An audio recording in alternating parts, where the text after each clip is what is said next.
Hoş geldiniz. Selamünaleyküm, akşamınız xeyir olsun.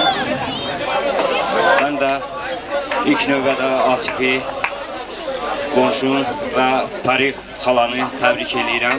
Pəri xaladır, Pəri bacıdır, xala qızıdır, ona görə ona xala deyirik.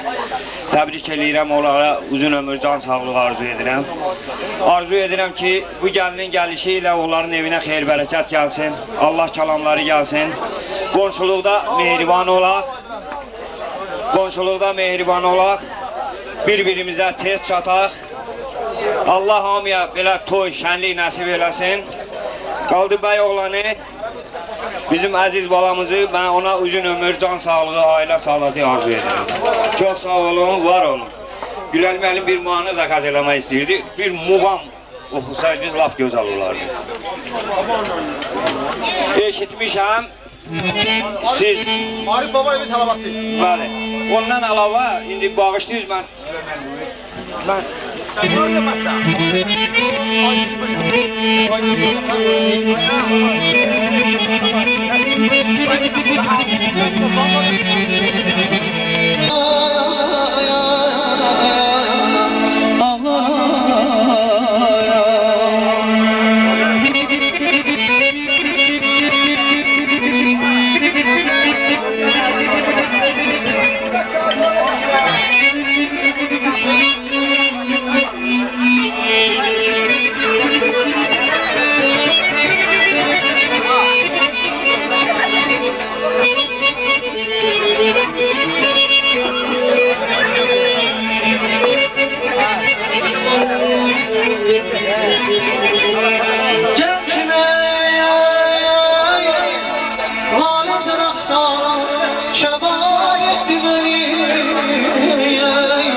Kebab etdi məni, o düşürdü cismimə hərdən yanar canlar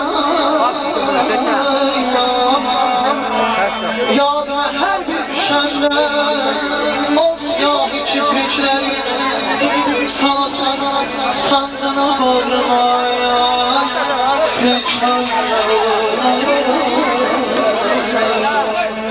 yaxşı həmdən olmasan, şad olmaz varifan. Yar ah yar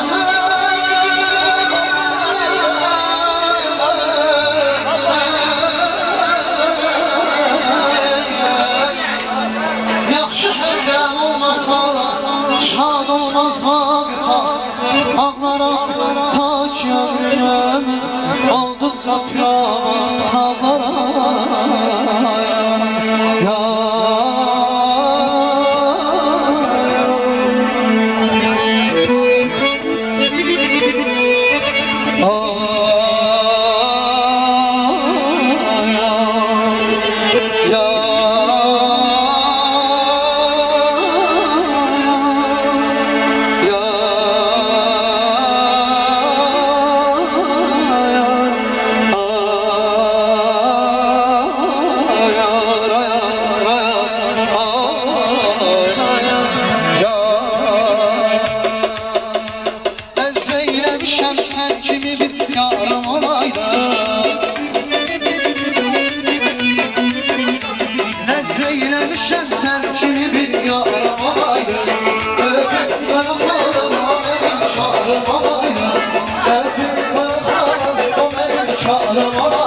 Zülfünden